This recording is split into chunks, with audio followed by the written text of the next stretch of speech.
Українського обранця Кремля Володимира Балуха перевезли із СІЗО до Керченської колонії номер 2. Зараз його там тримають на карантині.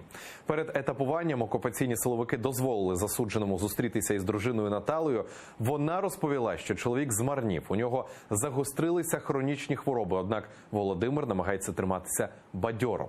У колонії Балух має відбути 4 роки і 11 місяців. Такий вирок йому призначив окупаційний суд в Криму за 2 сфабрикованими звинуваченнями – зберігання зброї та напад на начальника Роздолинського ізолятора тимчасового тримання. Насправді ж, твердять правозахисники, винятково за його відкриту проукраїнську позицію. Політв'язень поки припинив голодування, яке тримав 200 днів. За цей час він схуд на 35 кілограм. За словами голови Меджлісу Рефата Чубарова, етапування Володимира Балуха саме до Керченської колонії – це продовження знущань окупанта над українським патріотом.